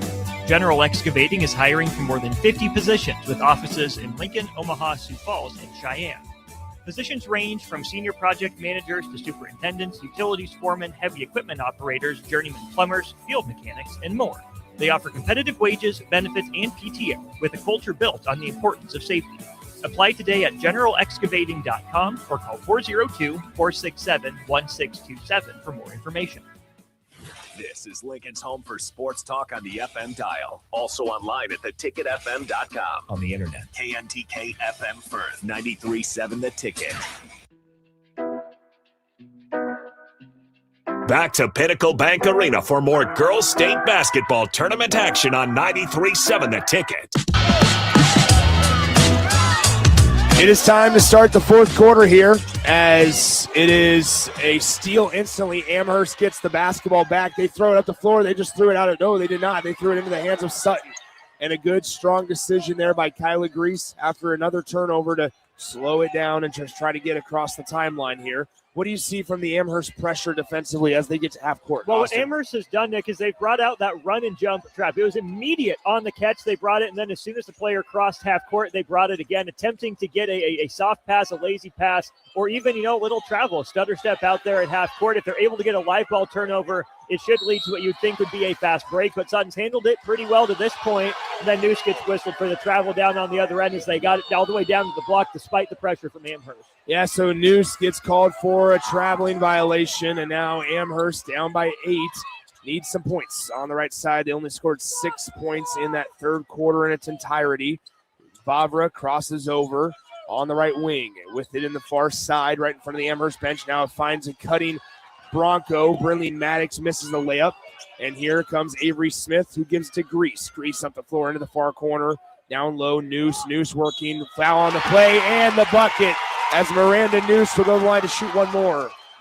Mitchell just got caught hand in the cookie jar as Noose was going up. Good finish through contact there by Noose, stretching the lead to double digits for the first time today. 36-26. Sutton on top of Amherst. Noose fires away. The free throw is good. It's 37-26, an 11-point Sutton lead. Across the timeline, here comes Maddox. Maddox in the lane. The layup is no good, but the scoop shot drew a foul, and Maddox will go to the line to shoot 2 shots. Now, I do hope, for the sake of pace of play, we don't see referees start to have a happy whistle in this fourth quarter. No, but that might be part of the strategy for Amherst, right? You're down by 11 points, only 6.5 minutes to go in this game. The easiest way to get back in it is going to be at the free throw line. And, Nick, I really think that Maddox getting downhill, we've seen her be aggressive in that way. And now with Noose in the game, she's the one guarding Simmons. If you're Amherst, I still think you can get Simmons the ball on the perimeter. Don't even bring a screen. Just give her the opportunity to get a shot fake and go downhill. She's drawn fouls going to the rim a couple times today. Amherst goes 1 for 2 at the charity stripe, so it's now a 10-point game, 37-27 in favor of Sutton. Grease picks up her dribble at the logo. Now on the left side with it is Kinney. Kinney back to Grease. Grease left side Mao. Mao to Kinney. Kinney back to Mao on the left side, right in front of the coach. On the right wing now, entry pass taken away. Great read by Vavra. They force another turnover as Amherst tries to dig their way out of a 10-point deficit. Left side, once again, it is Libby Mitchell. Reverse layup, no chance on that one. Way too strong. And Sutton comes away with a defensive rebound. Now we'll bring it across the timeline up the near sideline. Now left side as they reverse the ball around the perimeter. Back to the top of the key as they tried to steal it on the right side. Now Camden Mao, cross court. Left wing, 3 ball on the way. Kyla Grease. 40-27. Sutton leads Amherst. 5:47 to go. Left side now, Libby Mitchell with the basketball. Mitchell dribbles into the left side elbow. Long 3, Vavra. She cannot connect. It's been a tough day shooting for Lillian Vavra. Sutton coming up the floor. 40-27. They're in front. Almost a turnover. Left side, Mao. Back to Grease. Grease hit that big 3 a moment ago. She thought about taking one from another area code there. Now they run the same play, just flipped on the other side of the floor. They try to run, Grease away from the ball. Now on the left side, driving, finding in Noose. She gets bumped from behind. No whistle, no foul. She missed the layup. Here comes Adelise Simmons for Amherst. Simmons driving along the right side, picks up her dribble, kicks out Vavra another 3, misses that one again. Vavra looks dejected as she continues to struggle shooting the basketball. On the right wing, now left wing. Here's Kinney. Kinney to Mao. 4 minutes and 48 seconds to go in the fourth quarter. 40-27 your score. Entry pass deflected, taken away. A whistle and a foul called on Sutton. as that one's going to go, I believe, on Avery Smith. Good defense there by Mitchell. Did a good job of moving her feet to get around and get the deflection. Early in the game, she just used the upper body, tried to go through. That time she used the feet, worked around to get it and draw the foul. Now, Nick, if you're Amherst, you have to have good pace on offense, right? But who are you going to go to? How easy of looks can you create? Sutton's been pretty good defending on the ball so far. If this is Maddox downhill, you have Simmons in the corner now with Noose out of the game for Sutton. Maybe you can get her posted up. Or, you know, do you get Libby Mitchell isolated? Can you find a way to get her an easy one? She's taken a couple tough ones after getting some better ones early in the game. In the game for Amherst, Bryn Fisher, as she checks in for Vavra. As backing down the defender, it's Adelie Simmons stepping through on the block. And finally, Adelie Simmons can convert on a field goal as it's 40-29. Amherst calls a full timeout. We'll step aside with them, come back in 60 seconds here on 93.7 The Ticket. With UBT, you've got total control over your money. Like Doug, who runs his game day tailgate like a well-oiled machine. I got burgers, brats, chicken, dogs, plus all the fixins. And with the UBT Go app, I can track my food spending from anywhere. Pro move. They don't call me Grill Sergeant for nothing. No matter your goals, UBT helps you feel good about reaching them. Union Bank and Trust. Member FDIC. When you or a loved one hears the words, "you have cancer," you want to make sure you're surrounded by a team you can trust, who will be a true partner in your cancer journey. At NHO, you'll be treated like family, and you'll feel that compassion every time you walk through our doors. After all, this is the fight of your life, and you'll need the best people to be on your side. We're Nebraska Hematology Oncology. On your side, by your side. Back to Pinnacle Bank Arena for more girls state basketball tournament action on 93.7 The Ticket.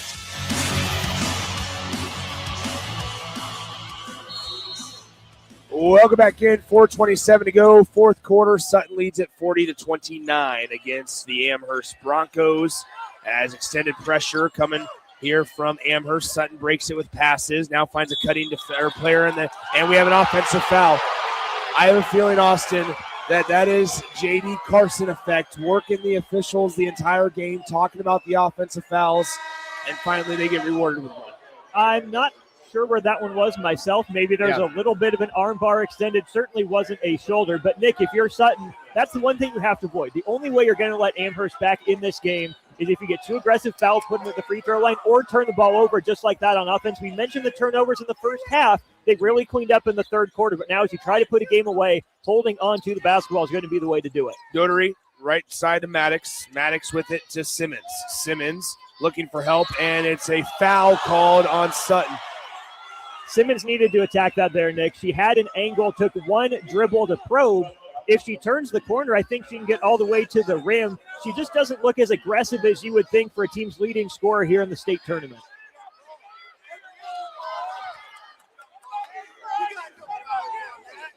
Here we go, 3:55 to go in the fourth quarter. 40-29 your score. On the right side, your Simmons. Simmons in the lane, a foul is called, and she'll go to the line to shoot two. Fifth trip to the free throw line now for Simmons. They run a 4-5 pick and roll with Simmons and Mitchell as the bigs in the game right now. Not really even bigs, right? They're pretty good ball handlers, both of them there. Probably needs to happen, Nick, to make the lane a little bit more open as the guards off that initial action. Got to get out of the way a little bit quicker to prevent some of that traffic and give Simmons a clearer lane to the rim. Points with the clock stopped is going to be best friends of Amherst today. With 3:49 to go in the fourth quarter, it's 40-30. One more free throw coming up for Adelie Simmons. It's on the way, and it's good. Back to a single-digit margin, 40-31 here as Sutton will attempt to break the press. Now a pocket is picked. Great active hands by Dotery as she has her at the top of the key. Dotery with the basketball to the right side, Simmons. Simmons to number 31, Libby Mitchell. Mitchell now with it to Fisher. Fisher to Maddox. Three-pointer on the way. No good. Barely grazed the front of the rim as it's cleaned up by Sutton defensively. I like that shot from Maddox, though. You know you got to get him up here. You were open. You created some space. I don't mind that look if I'm Amherst. And you've hit a couple already today as well. Grease with the basketball for Sutton with the Phillies up by 9, 40-31 over Amherst. Left side, it's Callie White. White with the basketball. Now right side, it's over the head of the intended receiver, Grease. And it's going to go out of bounds as Sutton, wants to talk things over. We'll step aside 30 seconds and come back here to PBA on 93.7 The Ticket. When you or a loved one hears the words, "you have cancer," you want to make sure you're surrounded by a team you can trust, who will be a true partner in your cancer journey. At NHO, you'll be treated like family, and you'll feel that compassion every time you walk through our doors. After all, this is the fight of your life, and you'll need the best people to be on your side. We're Nebraska Hematology Oncology. On your side, by your side. Back to Pinnacle Bank Arena for more girls state basketball tournament action on 93.7 The Ticket.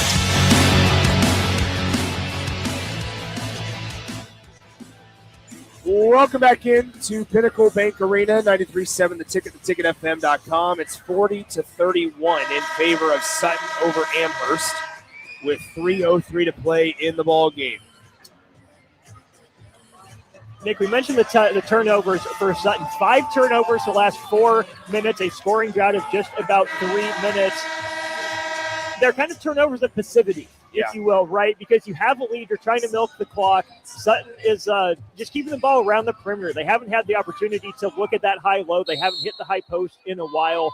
Fred Hoiberg has talked about it with Nebraska men's basketball. When you see pressure, like what Amherst is really picking up, having to do to get back into the game, your eyes should light up. Be strong with the ball, not passes above your head.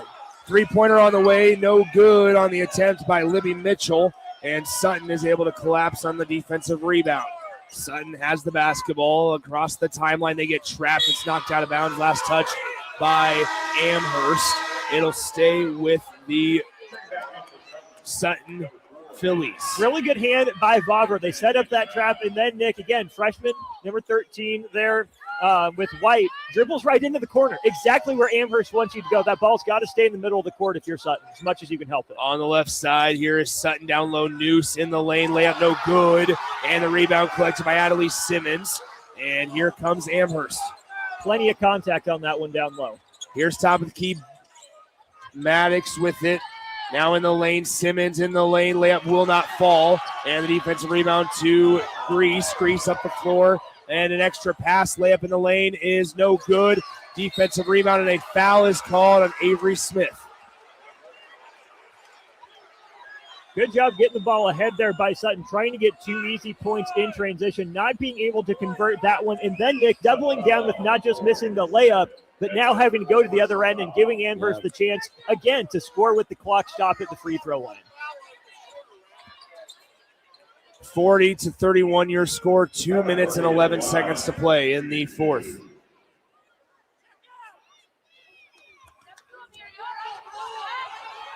On the way. It is no good. 2 minutes and 11 seconds here as at the line, Kylan Dotery.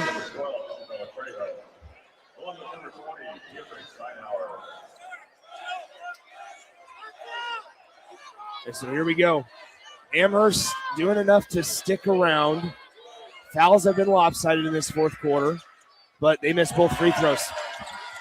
Amherst now 10 of 20 from the free throw line, 50%, and you're down by 9. Even if you hit half of those, it's a complete different feel right now. So here on the right side now at the elbow, down low to Noose. Noose in the lane, the layup is good. Get the high post, look high-low. That's when they've had their most success offensively. 42-31 your score on the right side now, Adelie Simmons. Simmons top of the key. Three-point attempt on the way. He missed it short. And Libby Mitchell frustrated as she is 0 for now 7 from beyond the three-point line. 2 deep ones again. Mitchell and Vavra both have not taken that extra dribble. And I don't mind those shots, right, for Libby Mitchell, one of the leading scorers on that team if I'm Coach Carson for Amherst. But can you take that dribble and get a little closer? Here at the top of the key, it's Camden Mao, now right side. Kyla Grease. Grease to Mao. Mao, pass fake back to Grease. 15 on the possession. They get it to Kinney. Kinney with 1:18 to play. And we have a reach-in foul called on Dotery. This one, the air is out of the perimeter balloon is about to deflate here as we have a timeout charge to Amherst. 42-31 your score, 1:16 to go in the fourth quarter. It's a 30-second timeout. We'll go ahead and keep it here. This will be our last Class C2 game of the day before we have the C2 championship on our airwaves on Saturday. However, the games to follow later on this afternoon and evening, we will have Class B action coming your way. First up, it is the number 1 seed in Class B, the Norris Titans, going up against the Blair Bears. Myself and Jay Foreman will be on the call for that one. Then, Austin, you'll join me once again this afternoon for Gretna East and the Sydney Lady Raiders. Tristan Gomez will have the call of Bennington and Scotts Bluff. Bennington, a very talented team. And then myself and Jay Foreman on the nightcap for Lincoln Pius X and the Beatrice Orangemen. Oh, Jay is going to have fun with you on that one. I'm sure he will. I should have gotten Jake Sorensen on the call. Should have. It's not too late. It's not too late. 42-31 out of the Amherst timeout. Here we go as we have a push and a foul called. And Libby Mitchell is going to be called for the foul. Kyla Grease wanted a intentional foul. Mitchell does need to make a better play on the ball, and I think that's what the official was telling her. If you're in the open court, you have a breakaway, you tug the jersey, or a little bit of a push. So be it there in the half court, at least take a swipe at the ball. I mean, if you're Mitchell too, what's the harm? If you're going to commit a foul anyways, at least try to get a live ball turnover before you get whistled for the foul. Yeah, in the front court, on the Sutton side, they're going to intentionally foul Kyla Grease. They might try to extend this game. We'll see when it's all said and done. They got a couple more. They got one more foul to commit before they're in the bonus with 1:02. It's a double-digit deficit right now. The strategy right here is you go for one steal, and if you don't get it, you got to get that jersey tug as quick as you can. Looking to inbound, they get it into Noose. Noose now, and she's going to be fouled by Maddox. Yep, didn't get it. You foul Noose, who's had an up-and-down day at the free throw line. But probably the player you want to foul. Yeah. I think that works out if you're Amherst. 2 for 4 on the day from the charity stripe. Noose at the line. No good. They'll sub Avery Smith into the game for number 20. Steinhauer. And Steinhauer. 42-31 your score. 59 seconds to go in the fourth quarter. First, second one on the way is good. 43-31. Amherst needs a bucket. They need it quick. 43-31 your score here as Maddox drives. The bank shot is open, and it's an Amherst timeout on the floor. Final one. Could loom large here if Amherst wants to try to find their way back in. Well, we have a break in the action. I want to tell you about our friends at John Henry's Plumbing, Heating, Air, and Electrical, your local experts in HVAC and plumbing in Lincoln, Omaha, and the surrounding areas. You can schedule your service with John Henry's Plumbing, Heating, Air, and Electrical today at jhlincoln.com. Also, for the fans that are listening and making their way to the arena while you're in town for state hoops, you can check out the best kept secrets in the state. The Nebraska High School Sports Hall of Fame is open Wednesday through Friday from 1 to 4 p.m. with free admission just north of Haymarket Park. 51 seconds to go in the fourth quarter. It's 43-33. So just for programming purposes, we will have an extended break after this game. They'll clear the arena, clean it up as well. And then we'll get ready for Class B action shortly around 1:30 or so. And we'll have 4 Class B games coming your way this afternoon and evening. All right, out of the timeout, Sutton basketball. I would imagine J.D. Carson, the head coach for Amherst, is saying, all right, let's find a way to trap and see if we can get a steal, but can't waste too much time as they inbound it here. Almost stolen. No, and now it's going to go out of bounds. It will be Amherst basketball. Mitchell just one step late going for the steal, but it works out. Got in the vision enough that it went between the wickets for a turnover anyways. Right in front of us here as it went out of bounds. 43-33 your score. They inbound it. Amherst does. On the right side, Vavra, who's scoreless today. 0 for 9 from the field. Now Dotery. Dotery splitting 2 defenders. Might have gotten away with a travel. And the rebound's going to be collected by Sutton, and a quick timeout by Josh Rapp on that Sutton sideline. It's 43-33 with 36.7 seconds left. Probably trying to set up a press break of some sort. Now, of course, you're locked in place, right? It's not off a make. You have to stand in place. Almost threw it away last time, right? Mitchell had the near steal, like you said, just right here in front of us. I'm a little surprised, Nick, that either Maddox or Simmons didn't go get that basketball to take that shot. Doherty ended up getting the floater kind of look. But if you're Mitchell, you're standing right here. You have Simmons matched up with Noose right in front of you. Throwing it back is normally how you set up your offense, but a little situational awareness of, hey, we only have about 50 seconds left to work with. Maybe we don't have time to throw it back here and get into something. Let's find the matchup. Let's find our leading scorer out here with an advantageous situation. Yeah. When you look at also, Peru State College is proud to sponsor State Hoops coverage from Pinnacle Bank Arena. They're Nebraska's first college, helping students excel on and off the court for more than 150 years. You can book your visit today at peru.edu. All right, here we go. Sutton to inbound. They spread all 4 remaining players out, and now they're going to try to steal and trap along the sideline here. They foul them, and so shooting 2 free throws is going to be Jadlyn Kinney. Almost the jailbreak look, except they had 4 players lined up inbound instead of all 5 out of bounds.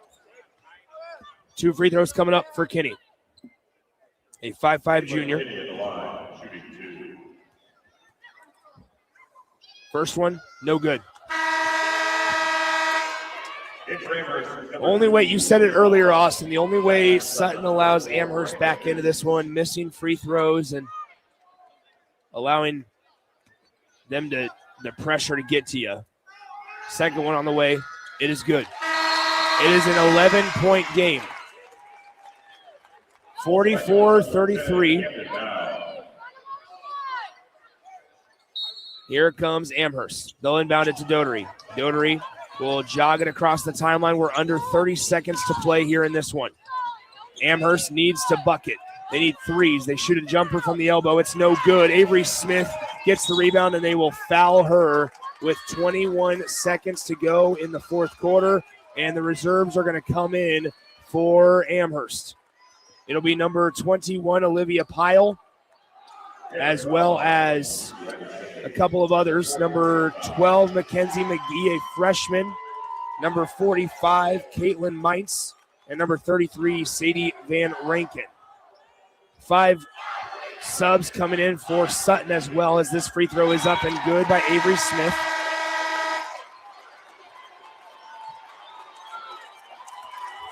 For Sutton, we came into this game and talked about youth versus experience. Sutton has a lot of experience. Amherst, a lot of youth. And for Amherst, the lone player going to be graduating is Kylan Doherty. Here's Avery Smith, the second free throw on the way. It is also good. They'll sub her out, and we're ready to go. 46-33 your score. Nick, we can talk about the youth for Amherst, the lessons that this team will be able to take away from this one. How well things went in the first half. They gave Sutton a little bit of life there late in the first half, and then things really dried up. We talked about the offense versus defense as well. Sutton being able to really, tighten the clamps on the defensive end. So here on the right side, Sutton needs to dribble it out for 6 more seconds. On the right side, down low in the lane. The layup is good at the horn. How about that? Shepley Orts is able to score off the bench in the final moments. And your final score, Sutton 48, Amherst 33. We'll come back, wrap this one up when we return here on 93.7 The Ticket. State high school basketball coverage from Pinnacle Bank Arena is proudly sponsored by Peru State College, Nebraska's first college, helping students excel on and off the court for more than 150 years. At Peru State College, you'll find affordable tuition, a close-knit community, and flexible programs designed to fit your goals. Whether you plan to compete in college athletics or get involved across campus, Peru State helps you reach your full potential in the classroom and beyond. Pursue your potential at Peru State College. Learn more about programs, scholarships, and book your campus visit at peru.edu. Big Ten Sports Bar and Grill welcomes out-of-towners to Lincoln for state high school basketball and congratulates your schools on making it to the tournament. Your local bar is comfortable and you know the regulars. Find that experience at Big Ten Sports Bar and Grill, where it's a small town feel with lots of space. Big groups are more than welcome, so come on by before or after your team plays to experience great food, great drinks, and great times, all at Big Ten Sports Bar and Grill, downtown at 10th and P. Things that impair you come in many different shapes and sizes. Some are the shape of beer and liquor bottles. Others look like cigarettes but aren't cigarettes at all. These are the things we know impair us, the things our parents warned us about. What we're not always aware of is our new prescription or the over-the-counter medicine we picked up just for allergies or a bad cold. See, it doesn't just matter how much of a substance you take. If you are impaired, driving is deceptively dangerous. Don't drive impaired. Paid for by the NDOT Highway Safety Office. Spring sports are here and it's time to upgrade your equipment. But don't go rushing to your big box store. Play It Again Sports is your place to go for all spring sports equipment for baseball, softball, golf, and disc golf. Play It Again Sports has quality, slightly to gently used equipment, and 50% of their inventory is actually new equipment. And don't forget, buying from them is a great way to get new products with great discounts by also bringing in your used items for store credit or cash on the spot. Play It Again Sports at 48th and Vine. Want to make the easy call? Call John Henry's. From leaky pipes to a broken AC, flickering lights to furnace fights, even drains and duct cleaning, we've got it handled. Plumbing, heating, air, and electrical, all under one trusted roof. Proudly serving homes across Lincoln, Omaha, and surrounding areas and ready 24/7. Visit calljh.com or call John Henry's. 435-5555. John Henry's Plumbing, Heating and Air, and Electrical. Your possibilities are endless at Doane University. Rooted in liberal arts, you can choose from undergraduate and graduate programs, all delivering real-world experience. At Doane University, we take a personal approach to education, giving you the guidance you need to own your future. It's not just our long history of innovative learning, it's the feeling of being surrounded by possibilities that makes us different. Now is your time. Apply today at doane.edu/apply. With UBT, you've got total control over your money. Like Doug, who runs his game day tailgate like a well-oiled machine. I got burgers, brats, chicken, dogs, plus all the fixins. And with the UBT Go app, I can track my food spending from anywhere. Pro move. They don't call me Grill Sergeant for nothing. No matter your goals, UBT helps you feel good about reaching them. Union Bank and Trust, member FDIC. When you or a loved one hears the words, "you have cancer," you want to make sure you're surrounded by a team you can trust, who will be a true partner in your cancer journey. At NHO, you'll be treated like family, and you'll feel that compassion every time you walk through our doors. After all, this is the fight of your life, and you'll need the best people to be on your side. We're Nebraska Hematology Oncology. On your side, by your side. Back to Pinnacle Bank Arena for more girls' state basketball tournament action on 93.7 The Ticket.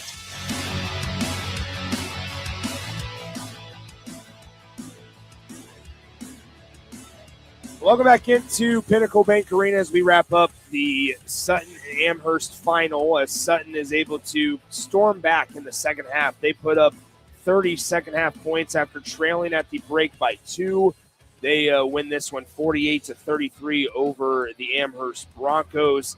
Austin, let's first talk about Amherst, because a lot of youth on this team, a lot of these players will be coming back. You talked about the experience that you can gain from a matchup like this. It is certainly going to be beneficial down the road, and Amherst made their return to state tournament for the first time since 2012. They have to wait till next year to try to capture that first ever state title, though. The lessons that I think Amherst can really take away from this one, Nick, is offensive process. It seemed at times Amherst wasn't quite sure what it was going to do, especially when Sutton made their lives a little more difficult, right? Sutton was in man-to-man, which you would think would be a little simpler to get your best players the ball in advantageous situations. I couldn't tell you what Amherst's focus was on the offensive end, especially in the second half. They didn't have a bunch of points off of turnovers necessarily in the first half, but I think creating some of those turnovers, getting more cracks at it here on this offensive end, really ended up giving them plenty of confidence, even though they only scored 20 points in that first half. But I think you look at a player like Libby Mitchell, 3 of 14, Brindley Maddox, 4 of 13, both of them coming back. I think Maddox can be kind of in that Britt Prince mold as a score-first point guard. she took over at moments, had a couple of the three-pointers, had a couple opportunities where she got into the lane pretty easily as well. And then Libby Mitchell, I think, with the spot-up shots that she took, if she can remember when she has the defender, on her hip behind her, get all the way. Don't give that advantage back. And then for Simmons, right, the leading scorer coming in for Amherst, maybe it was, with the appearance at state tournament, maybe the lights were a little bit bright here in the first appearance in a long time, like you mentioned, for the Amherst girls team. But if you're Simmons and you're the leading scorer on a team, you give her credit for doing the dirty work, right? 8 rebounds, 3 of them offensive, added a couple assists as well. But as we look ahead to next season, if we're Amherst fans and the Amherst coaching staff, how do we get our most consistent offensive player involved from the jump, especially when things are going poorly? What are the matchups? Where are her favorite spots on the floor that we can get her the ball to get us that bucket that maybe stops some of the buzz and the juice from the opposite team?